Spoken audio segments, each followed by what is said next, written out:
The snow fell like ash from a pewter sky, each flake heavy with the promise of a winter that would test every living thing in the Colorado Territory.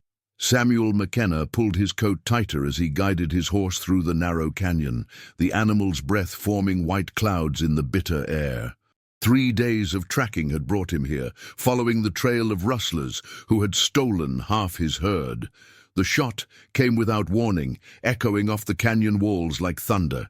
Samuel's horse reared as a rifle bullet whistled past his ear and struck the rock face behind him. He spun in his saddle, his Colt .45 already in his hand, searching for the source of the attack. "Drop your weapon, white man," a voice called from above. The English was accented but clear. "You are trespassing on sacred ground." Samuel kept his pistol raised but didn't fire. "I'm tracking stolen cattle. I mean no harm to your people." Silence stretched between them, then figures began to emerge from the rocks above. Apache warriors, their faces painted for war, their rifles trained on him with steady hands. Samuel counted at least 6, though he suspected there were more hidden among the stone outcroppings. The leader was a young man, perhaps 25, with intelligent dark eyes and the bearing of someone born to command. He wore traditional buckskin decorated with intricate beadwork, and across his back was slung a bow that looked ancient and well used.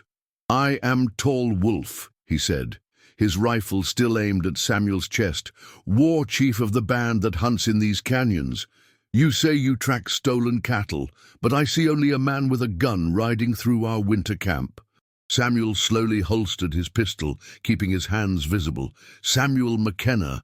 I run a spread about 20 miles south, lost 30 head 3 nights ago. The trail led me here, but I can see now I was following the wrong signs." Tall Wolf studied him for a long moment, his dark eyes searching Samuel's face. The snow continued to fall, accumulating on their shoulders like a benediction from the winter spirits. "You speak truth," Tall Wolf said finally, lowering his rifle slightly. "There have been no cattle in this canyon for many moons, but there have been white men with guns, looking for Apache to kill or capture." Samuel nodded, understanding the caution. He gestured toward the canyon, where wisps of smoke rose from hidden fires. Even from this distance, he could see the camp was struggling. The shelters looked hastily constructed, inadequate for the harsh winter settling over the mountains. The horses were thin, their ribs showing through their winter coats. "You have troubles of your own," Samuel observed quietly. Tall Wolf's expression hardened. "Our troubles are not your concern, white man. Turn your horse and leave this place." But Samuel didn't move. Something in the young chief's eyes, a mixture of pride and desperation, reminded him of his own struggles during his first winter in Colorado. "How many people are in your band?" Samuel asked quietly. "I told you to leave." "About 40, from the look of the smoke. Maybe a dozen children, and you're running low on food, aren't you? Game's been scarce, and the early snow caught you before you could lay in enough stores for winter." The accuracy of his observations clearly surprised Tall Wolf. Samuel had spent enough time in the wilderness to read the signs, the thin horses, the meager smoke from cooking fires, the way the men's buckskin hung loose on their frames. "Even if this were true," Tall Wolf said carefully, "why would a white rancher care about Apache hunger?" Samuel was quiet for a moment, remembering his own desperate winter, the taste of bark soup and the hollow ache of an empty belly. "Because I've been hungry too. Because winter doesn't care what color a man's skin is when it comes calling." The snow was falling harder now. Samuel could feel the temperature dropping as the gray afternoon light began to fade. "I've got supplies at my ranch," Samuel said, making a decision that surprised even him. "Enough beef to feed your people through the winter, plus grain and other stores. I'd be willing to share." Tall Wolf stared at him as if he'd spoken in an unknown language. "Why? What do you want in return?" "Nothing. Call it neighborly kindness." "We are not neighbors. We are enemies. Your people hunt mine like animals." Samuel shook his head. "I'm not hunting anybody. I'm offering food to people who need it." The silence stretched between them, filled with the whisper of falling snow and the weight of unspoken history. Finally, Tall Wolf made a gesture to his warriors, who slowly lowered their weapons. "You will come to our camp," he said. "You will speak with our elders, and they will decide if your words have truth. But know this, if you bring harm to my people, you will die slowly." The Apache camp was larger than Samuel had estimated. Perhaps 50 people huddled around small fires in shelters made from hides and salvaged materials. The smell of wood smoke and cooking food was thin in the air, and Samuel could see the drawn faces of children who had known too little to eat for too long. An elderly woman emerged from one of the larger shelters, her grey hair braided with beads and feathers, her weathered face marked by decades of sun and wind. She walked with a cane carved from mountain ash, but her dark eyes were sharp and alert. "Grandmother," Tall Wolf said respectfully, "this white man claims he wishes to help us. He says he has food to share." The old woman, whom the others called Singing Bird, studied Samuel with the intensity of a hawk examining potential prey. She spoke rapidly in Apache, her voice carrying the authority of age and wisdom. "She asks why a white rancher would help Apache people," Tall Wolf translated. "She says the whites have taken our land, killed our families, driven us into these barren canyons. Why should we trust the kindness of our enemies?"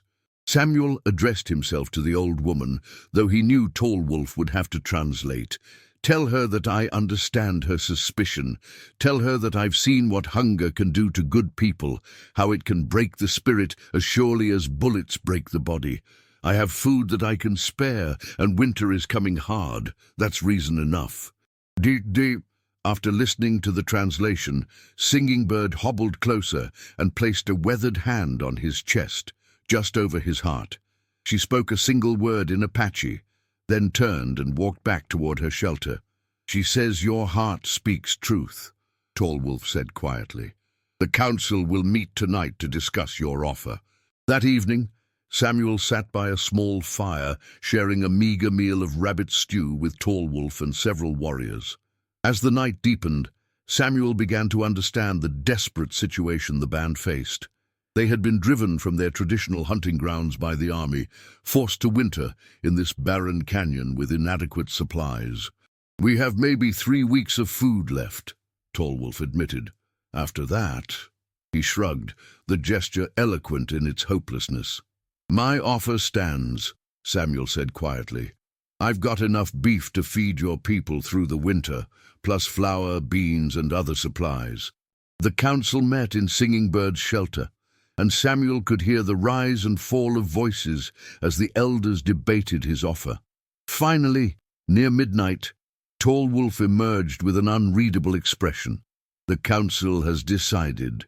We will accept your help, but not as charity. We are a proud people, and we do not take food without offering something in return." Samuel nodded, understanding the importance of dignity. "What do you propose?" Tall Wolf gestured toward Samuel's holstered pistol. "You carry the white man's weapon, but do you know the old ways of hunting? Can you use a bow, track game through snow, survive in the mountains with nothing but what the land provides, not as well as you? Then that is what we offer in trade, food for knowledge. You will learn our ways of survival, and in return, your cattle will keep our children from starving." Samuel extended his hand, and after a moment's hesitation, Tall Wolf grasped it. The handshake sealed an agreement that would change both their lives. The next morning, before Samuel left to gather supplies, Tall Wolf approached him with something wrapped in soft deerskin. "This belonged to my grandfather," he said, unwrapping a bow carved from mountain ash. The wood was dark with age and wear, polished smooth by generations of hands. He was the greatest hunter in our band. "I want you to have it." Samuel stared at the weapon, understanding the magnitude of the gift. "I can't take this. It's too valuable." Tall Wolf smiled, the first genuine warmth Samuel had seen from him. "My grandfather's spirit will be honored by teaching a white man to hunt as the Apache hunt. Take it, and when you return, your lessons will begin." Samuel spent the next 3 days loading wagons with supplies, beef from his herd, slaughtered and butchered for transport, sacks of flour, beans, cornmeal and dried fruit, blankets and warm clothing, medical supplies and ammunition for hunting. It represented a significant portion of his own reserves, but when he saw the faces of the Apache children as the wagons arrived, he knew he was making the right choice. The distribution was carried out with ceremony. The elders and children fed first. Samuel watched families gather around their fires that night, cooking real meals for the first time in weeks, and felt a satisfaction deeper than any he had known as a rancher. But his real education was just beginning. The next morning, Tall Wolf woke him before dawn, leading him out with his grandfather's bow and a quiver of arrows. "First lesson," Tall Wolf said. "The Apache bow is not like the white man's gun. It does not speak with thunder or spitfire. It whispers, and only those who listen can hear its voice." For the next hour, Tall Wolf taught Samuel the basics of Apache archery. The weapon felt strange in Samuel's hands, so different from the familiar weight of his Colt 45. "The gun makes you powerful at a distance," Tall Wolf explained, as Samuel struggled to hit a target, "but it also makes you dependent. The bow asks only for your skill and your strength." Samuel's first attempts were clumsy and frustrated, but Tall Wolf was patient. "You think too much like a white man," the war chief said. "You try to force the arrow to go where you want. But the bow knows where the arrow needs to go. You must learn to trust it." As the days passed, Samuel's archery slowly improved.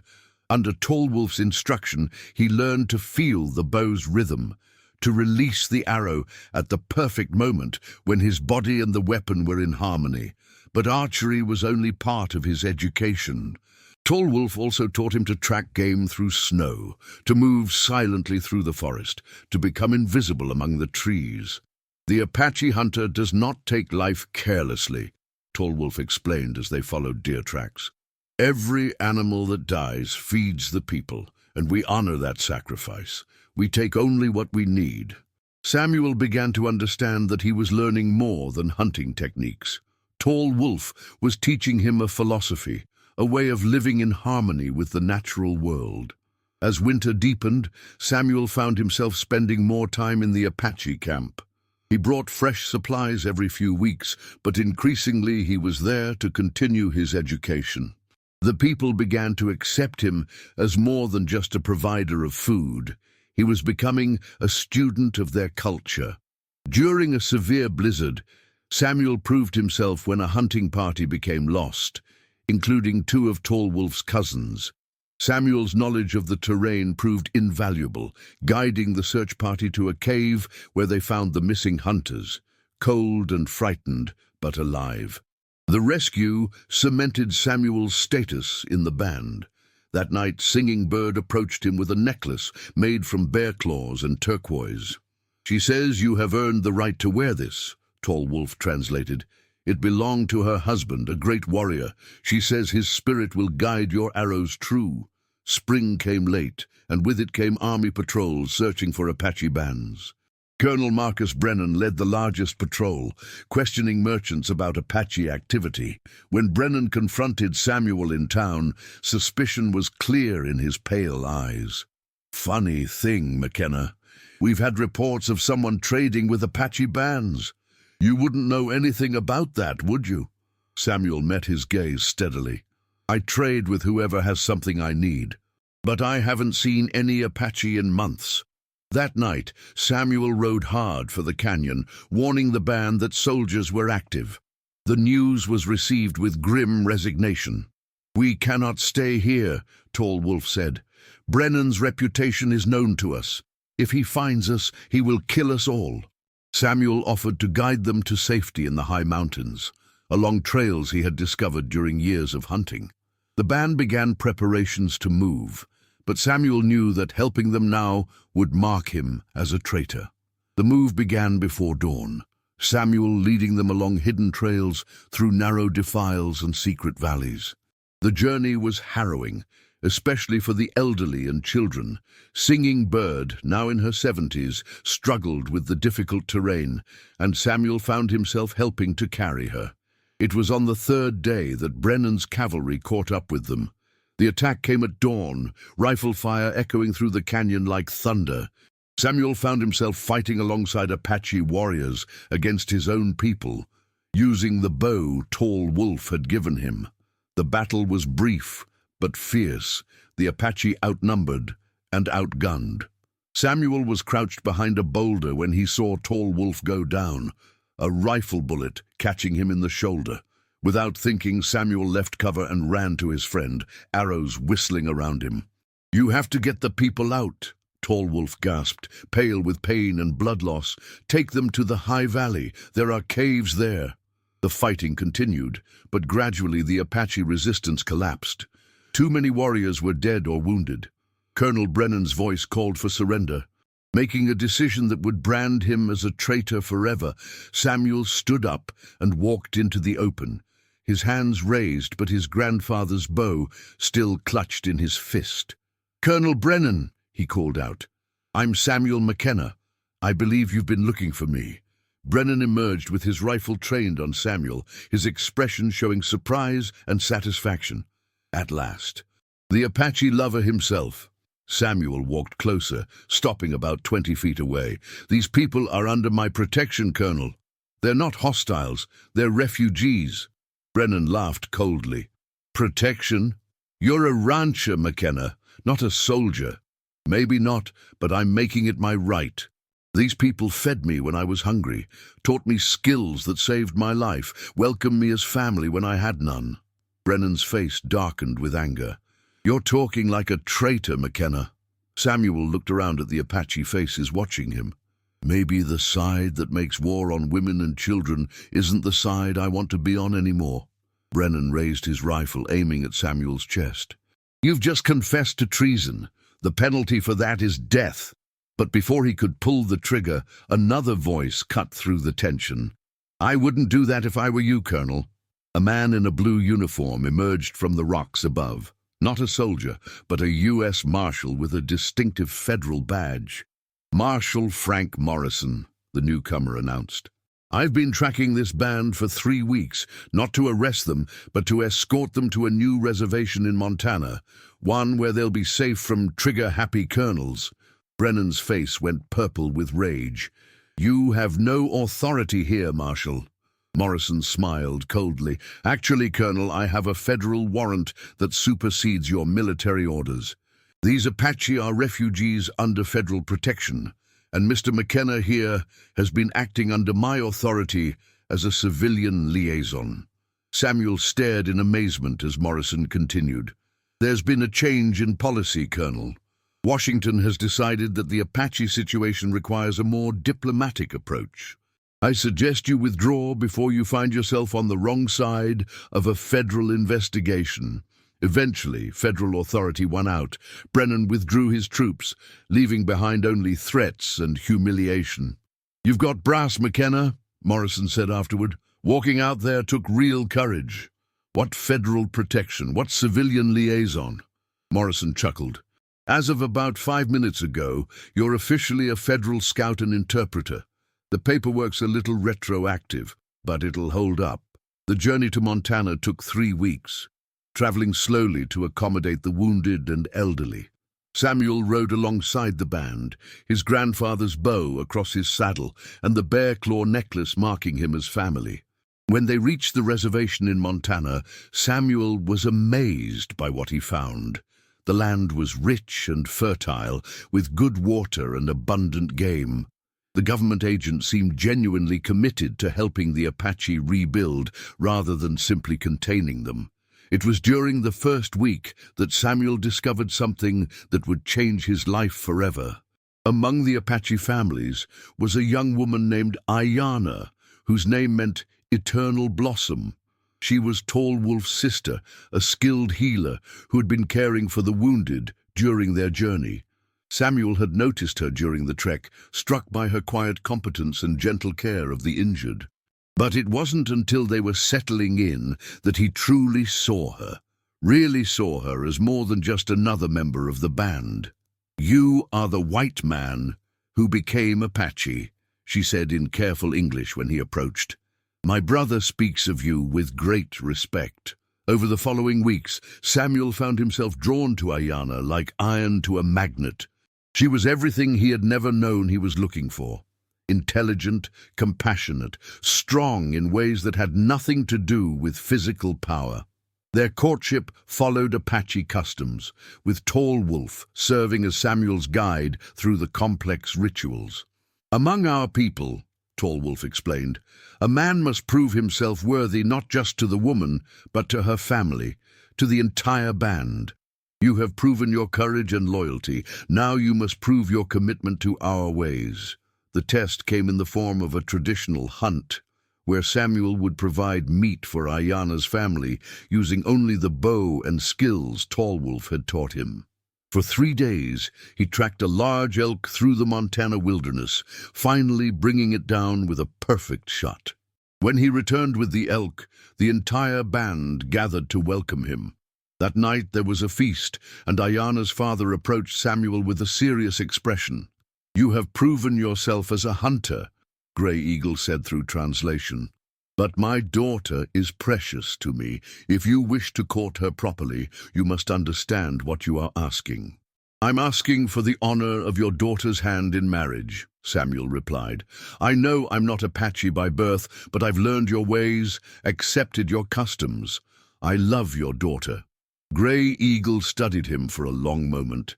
"To marry my daughter is to become truly Apache, not just in name but in spirit. Our ways will be your ways. Our people will be your people for the rest of your life. Are you prepared for that commitment?" Samuel looked around at the faces gathered by the fire, these people who had given him more than food and shelter. They had given him purpose, identity, belonging. "I am," he said simply. The wedding ceremony took place a month later under the vast Montana sky. Samuel stood beside Ayanna as Singing Bird bound their hands together with sinew, speaking the ancient words that joined them as partners in life. Years passed on the Montana reservation, and Samuel found happiness he had never imagined possible. He and Ayanna raised 4 children, who grew up fluent in both Apache and English, comfortable in both worlds, but firmly rooted in their mother's traditions.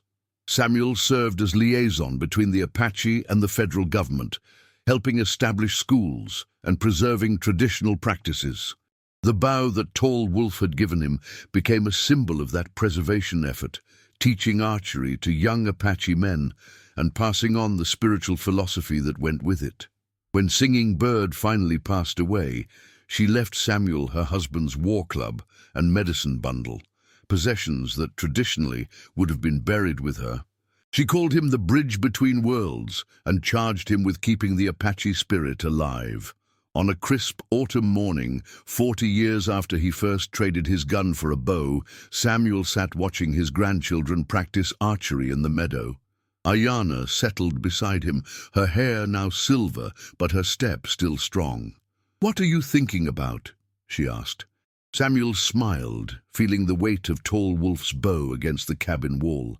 "I was thinking about choices, about the moment when you decide who you really are. I traded my gun for a bow 40 years ago, but I think I got the better end of that bargain."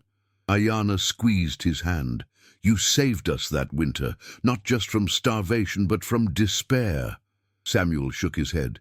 "You saved me too. I was just a lonely rancher. You gave me a family, a purpose, a reason to become better than I was." As the sun set behind the Montana mountains, Samuel McKenna reflected on the strange path that had brought him here. He had started as a white rancher and ended as an Apache elder, respected keeper of traditions that went back centuries. The gun he had once carried now hung unused in his cabin, a relic of who he used to be.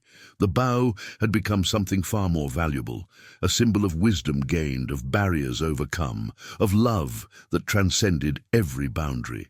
In the meadow, his grandchildren continued their practice, their laughter carrying on the evening wind like a promise that the old ways would survive.